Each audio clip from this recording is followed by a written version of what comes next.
We need to talk about this.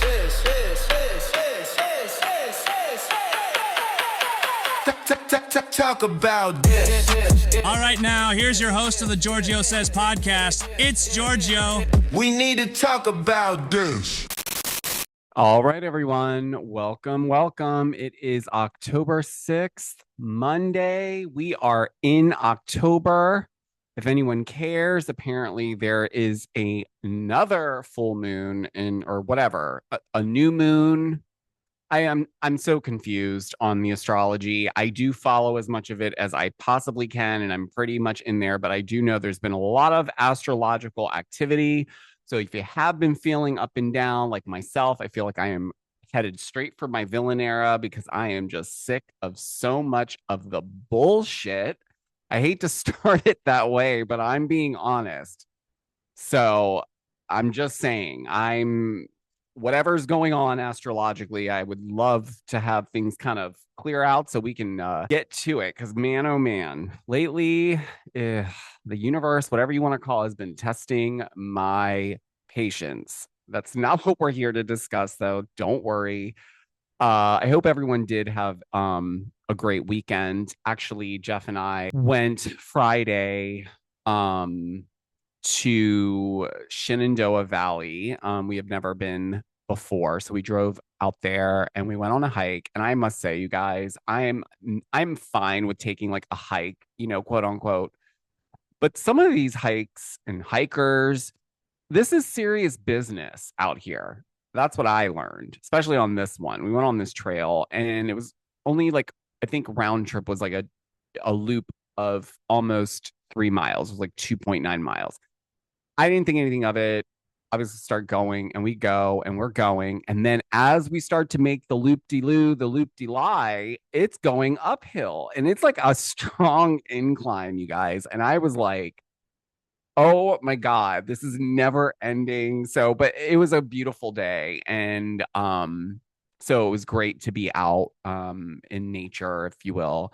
But I was like, man, I am not skilled enough for these types of trails. And there's so many different types of trails. Anyways, so that's what we did. We ended up coming back on Saturday, late afternoon. So it was a nice little getaway and a way to disconnect. There's just so many things happening that we're all dealing with and responsible for and having to like make sure we're on top of. And it gets exhausting. And I know a lot of you guys echo that because a lot of you share that with me and I echo it back because I get it. But anyways, with that being said, it was nice for Sunday to roll around and to have something to look forward to. Obviously, we had the season 10 premiere of Real Housewives of Potomac, and I have to say they're making me excited again for this franchise. I was a little bit concerned last season, specifically at the reunion and the Mia of it all and the way the direction of the show was going. I was just like, oh, this is scary. This is a little bit, this smells like it could be a reboot situation or a pause. Nonetheless, that's not what ended up happening. And I guess timing worked out for the show because it seems that because Karen was let out early, obviously they capitalized on that in the first few minutes of the episode.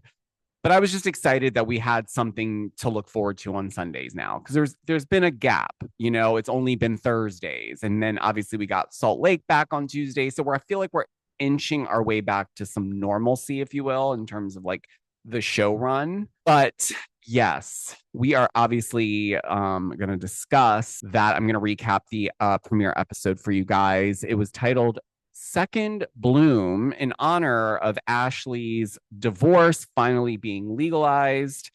I do have a fun story about that situation in particular. So I'll dive into that when we discuss it in the recap. But before we get into the Potomac recap, I do want to point out a couple things. Very sorry, Friday, I was MIA because I needed a much needed break. There's a lot of stuff that after a while, I don't realize sometimes all the social media noise and everything, all the comments and everything, it does get to me. And I don't think I register it sometimes as it getting to me. And so I needed to take a step back, a break, if you will. So that is why Friday, I was absent in terms of putting out the recap on OC and Miami. I also want to say that, with everything that is happening on both of these shows, there's just, for me, a lot of what feels like injustice. And I get it. There's politics to how these shows work, and it differs from franchise to franchise. But I feel like these shows are obviously a job for everyone included, everyone that is signed on to share their life or whatever it is that they're willing to share or concoct for our viewing pleasure. It gets to a point for me when we now have both of these franchises, which are on completely different playing fields in terms of storylines and the way things have played out. But the feeling of injustice remains the same for both sides. And I just feel like I'll say this for Miami. The whole bombshell that Julia drops to me was distasteful for a number of reasons. And it showed me just how dark her spirit really is, because either she's not dealt with the trauma of that unfortunate experience of losing her child, because I'm not here to play like psychologist by any means, but when you take a big step back with Julia and you look at her story, it's quite dark and it's quite traumatizing. Okay. I feel, and this is what I've deduced from this whole outing, the whole hookup thing, is Julia wants so badly to have validation.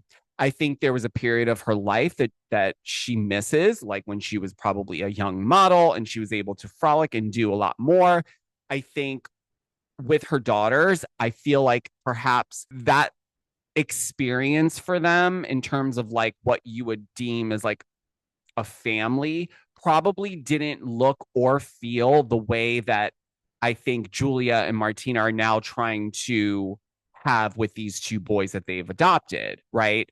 So I think that's where the issues come up for me in terms of where Julia plays her role in all of this, because she does play a big role in it.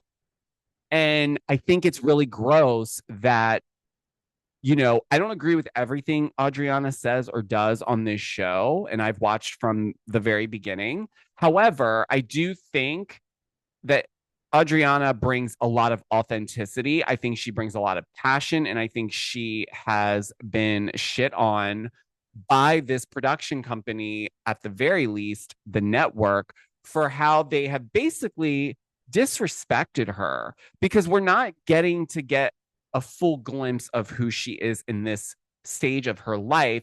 And on top of it, we have Marisol, who I don't know. She is just someone who I feel has production wrapped around her fingers. And I think that she's got a lot of influence. I won't say control, because again, like, I don't believe she's in an editing room telling them what to put in and take out. But I do think she has heavy influence. And, Julia, unfortunately, I think was taken to the Marisol and Alexia and Larsa side, because I think they saw that it would be better to have an unhinged animal, a reactive human who will kind of twist and turn. If you get her riled up the right way, she'll lose it. You know what I mean? They would much rather have Julia on their side, because let's be very fucking crystal clear. They do not like Julia, nor would they have ever been friends with her, even with Martina included. Okay, they would have had no interest. They had no interest. Remember, Adriana was the one that was like the stepping stone for Julia and the group, because they really weren't taking to her like that. So the point in that is, of course, Julia has completely flipped. We know that. But when we get to the point where she's at the last seat, she doesn't have much going on, and we saw her behavior this season. And before everyone jumps on me for this, I don't really care. When something looks a certain way, it's going to be called out. And if that's what's being called out, then that means you guys lost the plot when you went into the editor's room, when the group was reacting the way they were. You can't get all of a sudden like you know what's going on and what you would do differently. Like in the Gertie situation, they completely are like, they're not going to allow that conversation to happen. And I think on the other side, as much as I wanted Gertie to speak up, I agree with Adriana. Like there was this moment of like, with all these random unseen flashbacks where it's clear you guys are just taking a bunch of unhinged moments that Julia had and stitching it together to create this narrative that, oh, it's not personal. Oh, it's not what everyone online is saying that Gertie, you are perpetuating. Because again, I'm pretty sure they didn't like Gertie going as hard as she did when this show started to air. Okay. So I know that because based on these flashbacks, they did her dirty in the sense that like that one with the arrow where the arrow completely follows her running away as Julia is trying to dump this ice bucket on Marisol. Like, it's not the same. Also, Adriana didn't throw a glass at Larsa. She threw it out at the beach away from the table. Unless someone can show me different. I went back and watched. It's not the same, but they're trying to make it seem like, oh, it's happened to everyone. So calm down, Gertie. She's just, you know how Julia is. She's unhinged. She does that to everybody. Now, the point I'm saying that this is all like gross and distasteful is that Julia is willing to now put this information out on such a public platform when you already have issues with your daughters. They don't want to speak to you. God only knows if it's really the reasons you're portraying it on the show. Like, oh, it's about the two boys. Perhaps, but it smells like something else deeper. Okay. The other part to this is that you literally are going to do this to your family. You're going to throw that out there for what? What is the purpose of that? Oh, because a lot of you are saying, oh, it's because it'll explain, you know, the issues she's had with Adriana. Well, okay, but I think you can just say like things are just we're not in a good place. You doing that just displayed to me that you are desperate and you needed something solid and juicy and good. And that was something you could use. Didn't care how it was going to impact people in real life, because again, these are real human beings that have to get up and move on with their lives. This is just a show, a moment.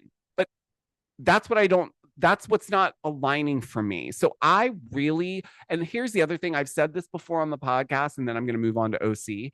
I really feel that because, and I think I even mentioned it when it was in the beginning of the season, the production crew, or most of them, they're all huge tennis fans. And when I say fans, it's like for real fans. So I do believe a lot of the reason why the sway on Julia, because here's the thing, if there was a different production team on this show, there's no way in hell you guys are going to sit here and tell me that Julia would still be a full-time housewife right now. I don't think so. So I'm saying that influence, that whatever, I think that plays a role. Clearly, why are we not seeing so much of this? You guys are harboring it for when you feel like outing someone. I don't know. But all I do know is that Julia seems to be able to get a pass a lot. And yeah, she may have apologized 5 or 6 times, but Andy, where were you to step in on the Martina comments around surrogacy? Why didn't you, any other time you have pushback for something that you get sensitive about? I would think how your children became your children, and having someone on the cast whose partner said something like that would at least get a little bit of a rebuttal for Julia, not just a like passive, well, she said it, I don't agree with it. Like, that's easy peasy. Are we supposed to believe that?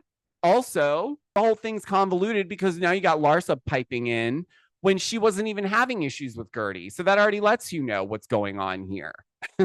Also, why do we need Larsa's boyfriend at every reunion? Whoever she's dating in the moment, who's always like just out of like fucking high school, it seems like freshman, sophomore in college. Like, get a grip, woman. You are a woman. Stop dating these young children that are like just hitting the fucking basketball court. My God, it's like the desperation. Like, just move on. Get a grip. Like, it's such a joke. Also, what's really a mess is that woman's face does not move no matter what is going on in the room. Not a shock, not a like raising of eyebrows, nothing. Anyhow, I'm just saying, guys, it's all a mess. Now, popping over to OC, this is the other thing that's really getting me because it's like, I don't get it. I really don't get it. So we have this whole spring fling party that Tamra's pulling together.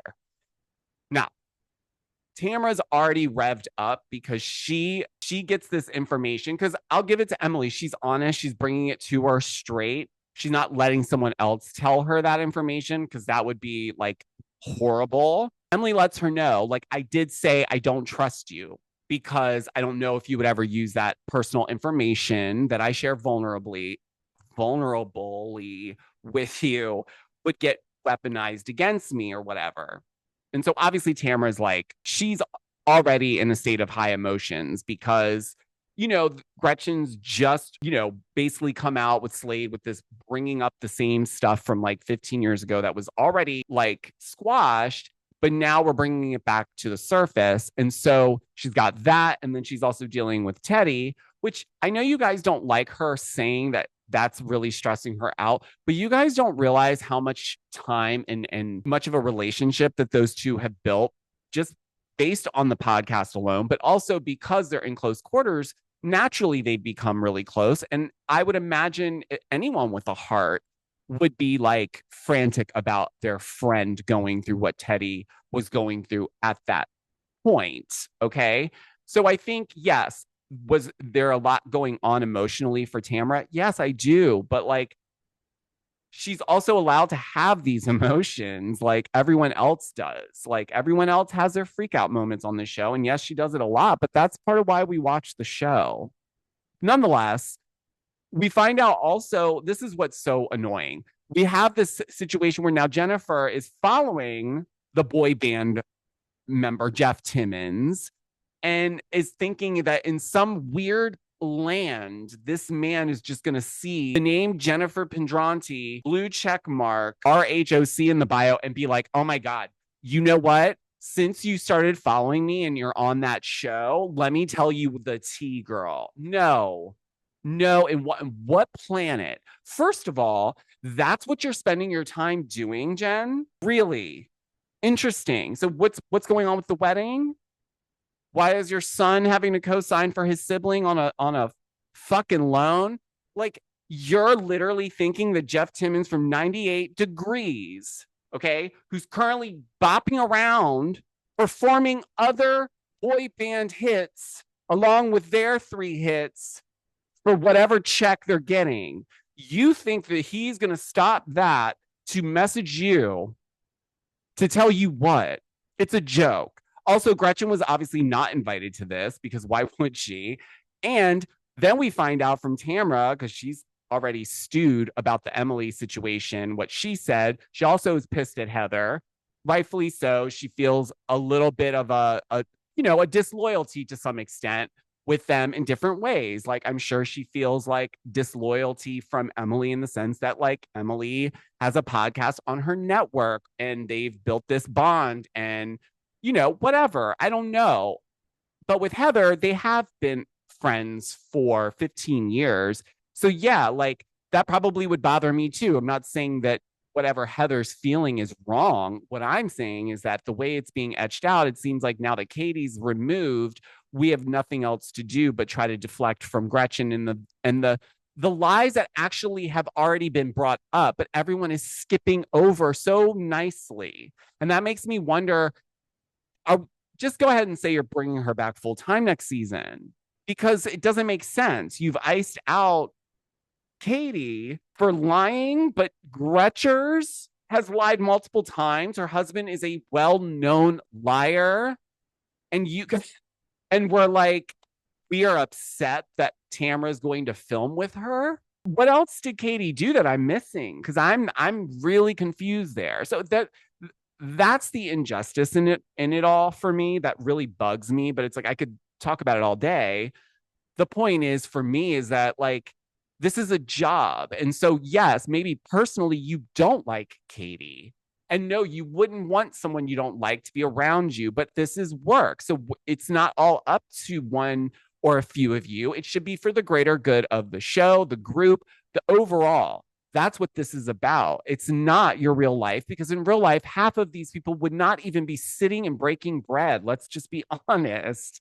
Come on. So to me, if there's a paycheck involved, there's a sense of professionalism that needs to come along with it. And if you don't want certain optics, coming back in a negative way, then be more self-aware in the moment and be able to look around and say, oh, this isn't good. Even though we don't like her, we can't ice her out because God only knows that looks awful.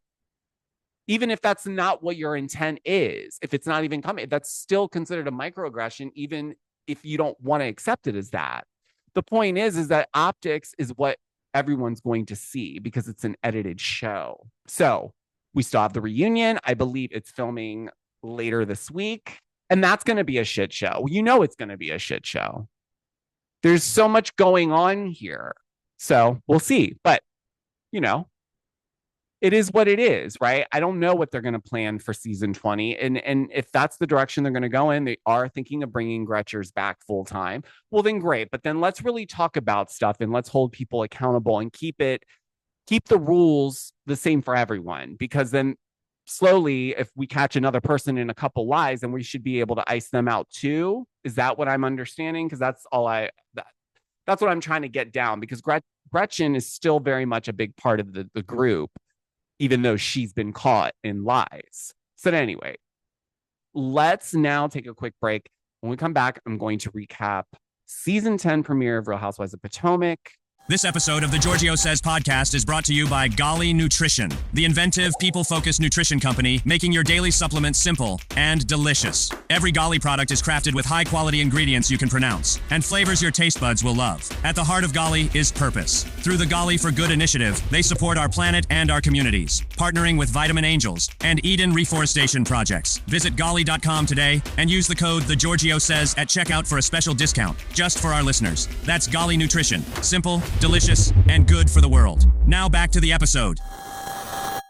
All right, my friends, thank you so much for sticking around. Look, I don't know if you guys watched the premiere. The trailer, it was good. It was entertaining, but the premiere did a very good job of enticing me to want to continue to watch. It really felt for the first time like that original excitement of when Potomac was about to air, because you just were so excited about all the dynamics and all the craziness and all the fun moments, right? And I'm very much I got a lot of that in this first episode. Now on Peacock, it was extended, it seemed, because it was like a 54-minute episode. So I believe it was a supersized premiere on live television as well. I did not watch it live, but I did watch it on Peacock. But anyway, I thought it was excellent. They obviously capitalized on Karen Huger's release. We did not actually see Karen.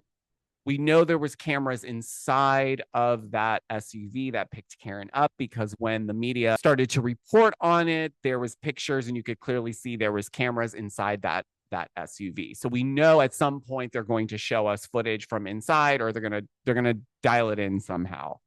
That's how we start the episode. But we move backwards 6 months, and now we have all the ladies coming over to Giselle's to basically talk about the sentencing of Karen and just how quickly everything moved. Because I was even very stunned, I'll be honest with you, with how fast everything moved.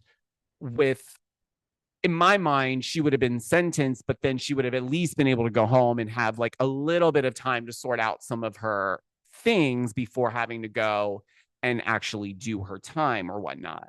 But it wasn't that. It was immediately from sentencing, they took her in. So I think that, based on just how quick it moved, and then everything was just working against her, right? This was her 4th DUI. People really were looking for some real accountability. So whatever. But also Giselle's point, and then Ashley shows up. It's funny because you also think about how old Karen is and what type of place the county jail is like. And just not even from a vanity standpoint, just from like a safety, to me, that would worry me as well. So I know they were like having fun with it because, like, Ashley was talking about the AARP section of the jail. And I don't know, maybe there is that. I hope there is. I guess depending on what they did, I don't know. But in Karen's situation, it's clear that, we may see her at the end because, again, I feel like they picked up cameras and they're going to definitely use this for the show. Why wouldn't they? It just timing worked out. She got out early. They were still kind of wrapping up, if you will. And if not, they were willing to pick cameras back up because it was surely outside. So, but nonetheless, the ladies all are pretty much in agreement. This is pretty shocking. Even Wendy, who was pretty much clear that Karen is not her friend based on how she was treated by Karen last year. So, that was that. But then Stacey shows up, and this is where it's like, okay, this is one of those times where someone could be lying, and for whatever reason, it just works. I'm not saying the lie works for them. I'm saying just the whole package of who they bring to the show. Stacey is such a caricature in a lot of ways, and I find her to be kind of a refreshing balance to the group. And I obviously knew the TJ, I think we all did. We knew the TJ of it all was clearly not real. I do believe her and her husband were getting a divorce. I do believe that. I understand that, like, there's a lot of questions on whether she really got divorced or if this was all just a way for her to test the waters to get her husband comfortable with coming. I don't know. I do feel like they were really getting a divorce. And if they did get a divorce and he's worth what he's worth and he's got that type of financial stature, I would imagine he wouldn't want that information to be so public. So perhaps it was sealed. I don't know. That's just my guess.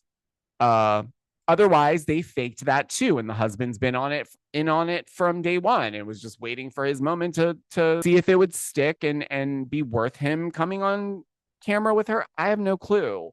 All I know is it has to be real enough that they're going to be talking about how they're careful around their daughter and not to confuse her unless they're for sure, meaning, like, yes, we're back together now, but if for some reason this doesn't work out again, we can't do this to Bella, their daughter, which, fair. That is absolutely the smartest thing in the world to do in that situation. And it's not uncommon for people to get divorced and then get back together. We've seen that with Nene. We've seen that, and not just celebrities. There's people I know in real life that's happened to. So sometimes, it takes a divorce to really snap things back into perspective and shift people in the right direction if they really want things to work. So perhaps that's what's happened here with Stacey and her ex, but she has to cop to the fact that she did make this agreement with TJ, because this is really embarrassing in the sense, like, she's ready to die on this hill, even though, Giselle is saying at this event, this well-known actress shared screenshots because she's close with TJ allegedly, and shared that there was some legal documents where TJ was in fact suing Stacey for his portion of what she, I guess, agreed to pay him, which I think they said on the show, I think Ashley said was like 50% of her Real Housewives of Potomac salary for that season. And I guess she didn't pay up. And so that's why it went legal. So I don't know what actually went down, because, Ashley's been the one, I guess, to like try to get the truth out of her, because it's like they have this scene where they're shopping together for dresses for Ashley's, I think it's for Ashley's event, but I don't know if she said that initially. It doesn't matter. The point is, she is trying to get Stacey to cop to the fact that she lied about the TJ thing and it was just concocted for the show. I love how we're all just talking about the reunion now as the reunion, and that, like, the show is the show that we're talking on right now, because that happened in the very beginning when they were all at Giselle's house. I was like, wow, they're not even saying like back in New York or last year, or you know what I mean? Like, they're just going right, and they're like, no, I didn't do all that to just try to get on this show. Because then that would be translated to, no, I wouldn't do that just to try to get in this group. So that was odd, but like refreshing, I guess, in some aspects, because it's like that clearly is such a big prevalent part of the lie in Stacey's situation that they almost need it to be that, straight on, like this. We're talking about the show and her trying to get on the show. Nonetheless, it doesn't seem to bother me as much, but I think it's because Stacey has this flair of, like, she clearly loves being on TV, right? I think we all can agree with that. She also knows, like, based off last season, that this quirkiness that she has really works. And it does, because for me, it's entertaining. And like I said, she brings a different flair to the group.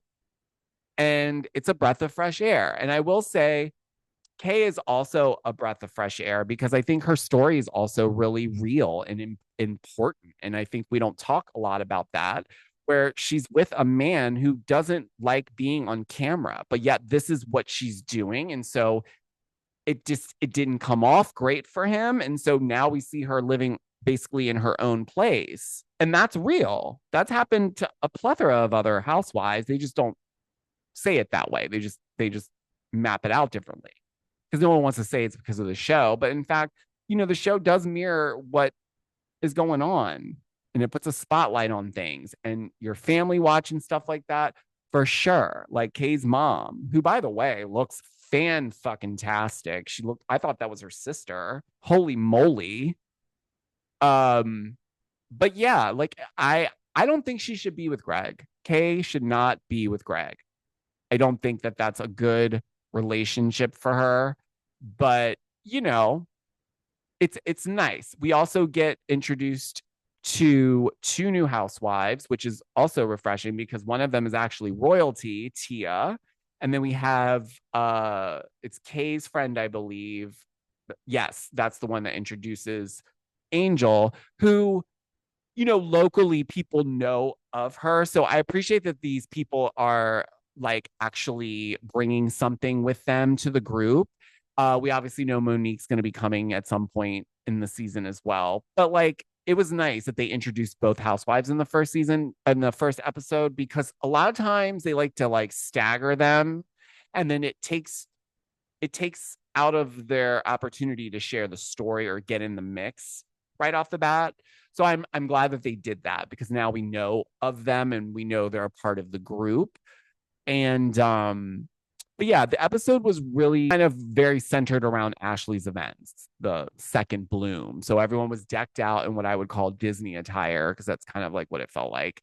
And it was around the fact that Ashley's now embarking on this new chapter in her life because she's officially divorced from Michael Darby. And it sounds like she did get some sort of financial settlement out of it that was going to do very well for her. So that's great news, because if you remember, she really wasn't supposed to be getting anything based on what that prenup had in it and the way things worked out.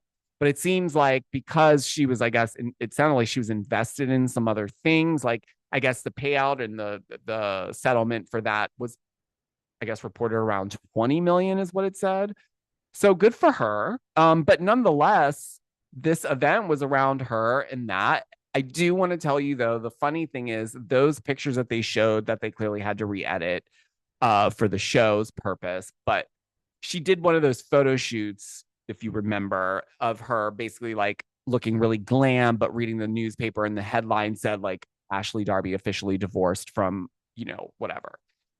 But the funny thing is I think it was the day those images dropped, I was doing Fox 5 local, DC Fox 5. We were doing the Lion Hour that they do, where it's like they have someone come in and like cook and promote, their restaurant or whatever the food product is, while we sit there and like, give commentary on different topics that are being brought up during that time. And I remember she told me that photo shoot really bothered Michael Darby, because he was like, I guess he felt like it was like an unnecessary dig, or why are you making such a big spectacle and making such a celebration out of it? So I remember that being in the background. Like, I think I want to say it was kind of happening in real time, because the photos came out that day. We discussed the photos on the Lion Lunch Hour. So yeah, it was interesting, like at the time, but I didn't think that they were filming. So this must have started right after or shortly after, because she also was around singing, if you guys recall. Ashley Darby was at a couple. I think she's doing another singing soiree like situation somewhere around here. I don't remember when, but nonetheless, okay. I just thought I would share that with you guys, by the way, that I got to hang out with her and work with her at Fox 5. And she was lovely. She was great, professional, on point. Nothing bad I could say. But back to the show. This whole trying to get Stacey to come to like just come to it. Like just tell us that you needed him to like either get your husband jealous or you wanted to get on this show and you needed more of a storyline because maybe your husband wasn't going to show up on camera, which he clearly didn't. So, but instead she's going around in circles with Ashley. Ashley's getting more infuriated because it's like, this is like beating a dead horse. This woman is not right. Like, how are you not seeing this, Stacey? And then Stacey earlier on calling this actress like an invisible friend is ridiculous because I believe they bleeped it out, but Ashley said the person's name like multiple times. So it's clearly someone that everyone has heard of or knows of, specifically Stacey. So I don't know why Stacey would not know that. She's friends with TJ, who TJ's an actor. So that's what I think is what's most infuriating. Is she's playing this really aloof, dumb card, like all the way. Like she does not care. It was very interesting to me also that the situation between Wendy and Kay, like I was confused. I'm really baffled by that because I'm like, what's going on here? Am I missing something? Are they editing more out of what Kay is talking about? Because based on what she's saying, that I'm still trying to understand what the issue was.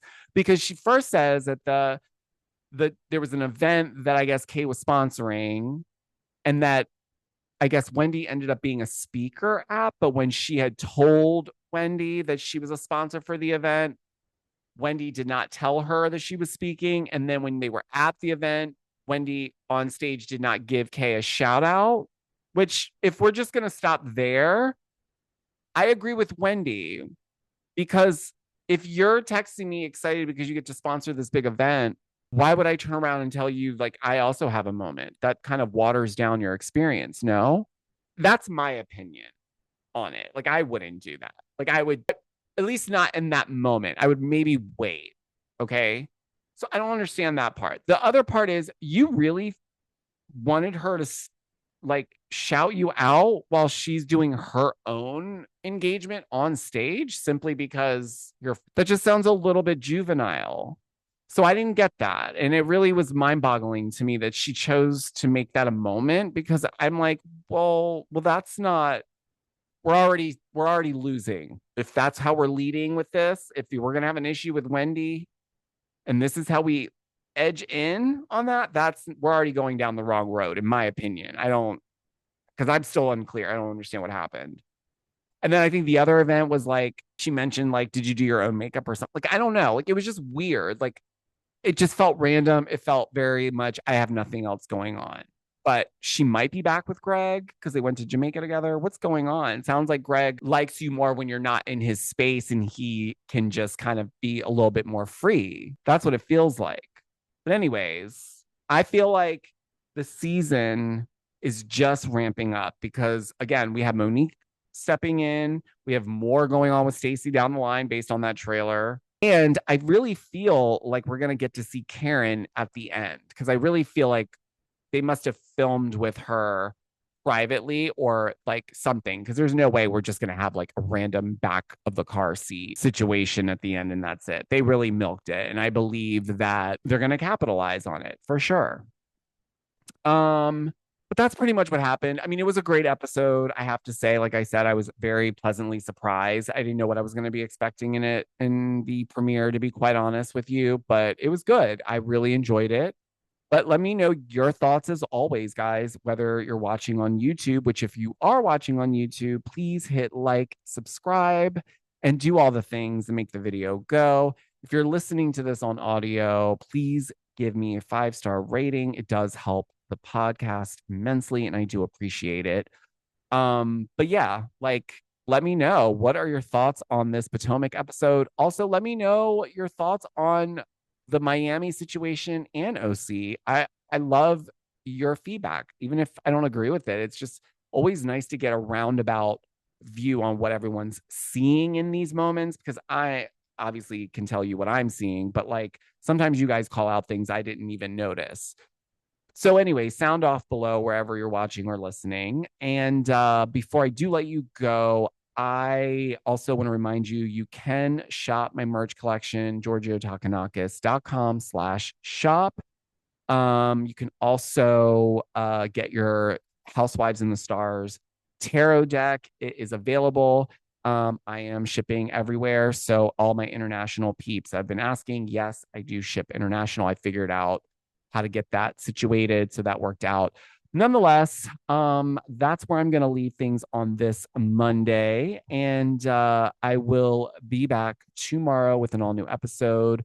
I also was texting with James, the producer from Orange County. He had sent me a Reddit of the screenshot someone took of him in one of the, I guess, scenes from the latest Orange County episode. And people are debating on what he was doing in that moment. So he was asking if it's something we need to discuss, because clearly he's the only person that knows what was going on in that photo. So let me know down below as well if you guys want to know what was he doing in that Reddit photo. Anyhow, I hope you guys have a great rest of your Monday. And until the next episode, guys, I will talk to you on the next one. Bye. We need to talk about this.